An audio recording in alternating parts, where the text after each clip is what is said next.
तो फाइनली ढूंढ लिया आपने। हाँ, मुझे उम्मीद थी ढूंढ लोगे। तो आज की इस वीडियो में मैं कवर करने वाला हूँ कक्षा 6 गणित अध्याय 3 की प्रश्नावली 3.5 का इंट्रोडक्शन।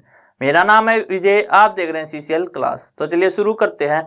आज का हमारा टॉपिक है विभाज्यता के कुछ और नियम, यानी कि हम विभाज्यता के कुछ नियम पढ़ेंगे और उसके बाद अभाज्य गुणनखंड ज्ञात करेंगे किन्हीं संख्याओं के लिए।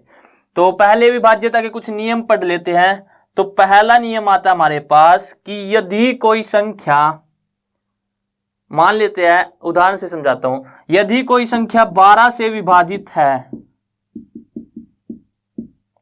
तो वो संख्या इसके गुणनखंडों से भी विभाजित होगी।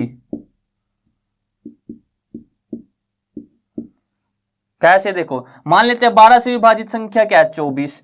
तो वो संख्या 12 के गुणनखंड क्या है? 1, 2, 3, 4, 6 और 12। 12 से तो विभाजित है। ये संख्या 6 से भी विभाजित होगी, 4 से भी, 3 से, 2 से, 1 से। तो ये आ गया हमारे पास पहला नियम कि यदि कोई संख्या किसी भी संख्या से विभाजित है तो वो संख्या उस संख्या के गुणनखंडों से भी विभाजित होगी। पहला। अब दूसरा नियम देख लेते हैं। ये बेसिक से नियम हमारे पास। यदि कोई संख्या दो सह अभाज्य संख्याओं से विभाजित है, किन से विभाजित है? सह अभाज्य संख्याओं से। कैसे? देखो, अगर मान लेते हैं उदाहरण के लिए 60, ये 3 से भी विभाजित है और 5 से भी। तो अगर कोई संख्या किन्हीं दो सह अभाज्य संख्याओं से विभाजित है तो वो संख्या इनके गुणनखंड यानी कि गुणनफल से भी विभाजित होगी। यानी कि ये संख्या 3 गुना 5 यानी कि 15 से भी विभाजित होगी। ये दूसरा नियम। वैसे आपको ये याद रखने की जरूरत नहीं है, बस बेसिक्स है। उदाहरण देख लो आप, इनके उदाहरण देख के हम समझ सकते हैं कि हाँ 3 से विभाजित है, 5 से भी, तो यार 15 से भी होगी, अगर ये दोनों क्या है? सह अभाज्य। अब तीसरा नियम और चौथा नियम समान आता है हमारे पास। मान लेते हैं कि कोई भी दो संख्याएं किसी एक संख्या से विभाजित है। मान लेते हैं 20 और 35 मान लेते, चलो ये 5 से विभाजित है दोनों संख्याएं। तो तीसरा नियम कह रहा है हमारे पास कि इन दोनों का सम भी इस संख्या से विभाजित होगा। यानी कि अगर इन दोनों को जोड़ दे तो कितना आया? 30 और 20 50, 55। तो 55 भी 5 से विभाजित होगा। और दूसरी बात, इनका अंतर यानी कि 35 माइनस 20 जो कितना आएगा? 15, ये भी इनसे विभाजित होगा। ये याद करने की जरूरत नहीं है आपको, बस आप एक बार इनको देख सकते हो कि हाँ ऐसा भी कुछ होता है हमारे पास, ताकि आपको एक आइडिया रहे। तो ये तो आ गया हमारे पास बेसिक से नियम। अब देखते हैं अभाज्य गुणनखंड, वो भी गुणनखंड वृक्ष बनाकर मैं आपको समझाऊंगा। तो बात है हमारे पास अभाज्य गुणनखंड।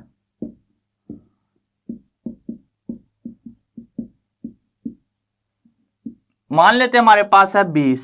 तो 20 के अभाज्य गुणनखंड क्या होंगे? देखो, वृक्ष से समझ सकते हैं हम।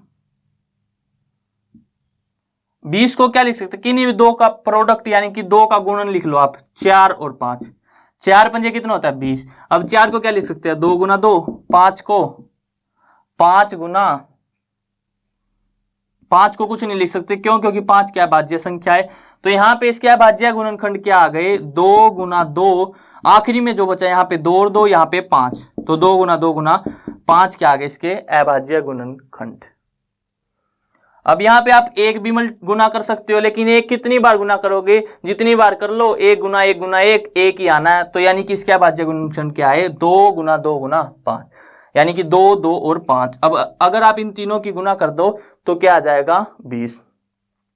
चलो, ये तो छोटी संख्या थी। अगर बात करें 100 की, तो 100 को आप लिख लो किन्हीं भी दो संख्याओं में लिख लो। 10 गुना 10 लिख सकते हो आप लिख सकते हो 20 गुना 5, आप लिख सकते हो 50 गुना 2, जो मर्जी हो आपकी, आप वो लिख लो। अब 10 को क्या लिख सकते हो? 2 गुना 5, और 10 को क्या लिख सकते हैं? 2 गुना 5। तो यानी कि 2 गुना 2 गुना 5 गुना 5 ये आ जाएगा। यानी कि 2 की घात जो है वो आ जाएगी 2, और 5 की घात 2, ये आ जाएगा हमारे पास इसका अभाज्य गुणनखंड। यानी कि 2 गुना 2 गुना 5 गुना 5। और यहां से जब भी आप इनको अभाज्य गुणनखंड की घात में लिख देते हो तो वहां से हम इनके गुणनखंड निकाल सकते हैं कि कितने गुणनखंड आएंगे। कैसे?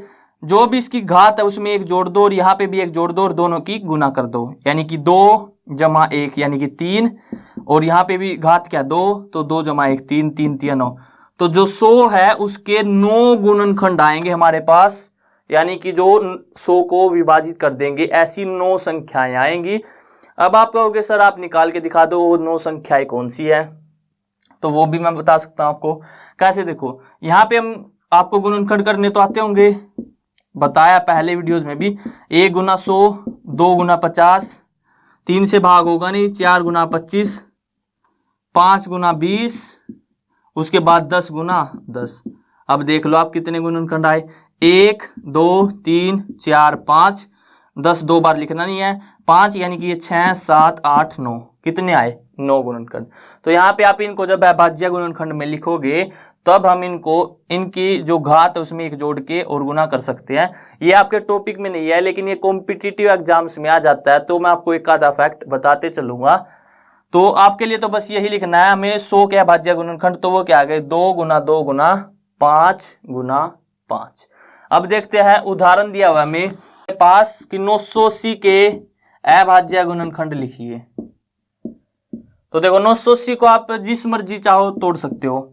अब यहाँ पे 0 है तो मैं क्या कर रहा हूं, इसको 10 गुना 98 लिख रहा हूं, लिख सकता हूं क्योंकि 980 यानी कि 98 की गुना जब 10 से करेंगे तो वो क्या आएगा 980। अब 10 के गुणनखंड तो आपको पता है भाज्य है, 2 गुना 5। 98 को क्या लिख सकता हूं, देखो अगर 2 से भाग करूंगा तो ये आ जाएगा 49, और 49 को क्या लिख सकता हूं 7 गुना 7, क्योंकि 7 49। तो यहाँ पे हमारे पास इसके गुणनखंड क्या आ गए, अभाज्य गुणनखंड 2 गुना 2 गुना, देखो 2 गुना 2, 2 गुना 5 गुना 2 यानी कि गुना 5, और 7 और 7 गुना 7 गुना 7। तो ये आ गई। इसको आप ऐसे भी लिख सकते हो 2 की घात 2 गुना 5 की घात 1 गुना 7 की घात 2, या फिर यहां तक भी रख सकते हो आप इनको। तो यहाँ पे वीडियो एंड करते हैं। आई होप आपको क्लियर हो गया होगा। अगर वीडियो पसंद आए तो वीडियो को लाइक करना, और अगर चैनल पे नए हो तो चैनल को सब्सक्राइब कर लेना।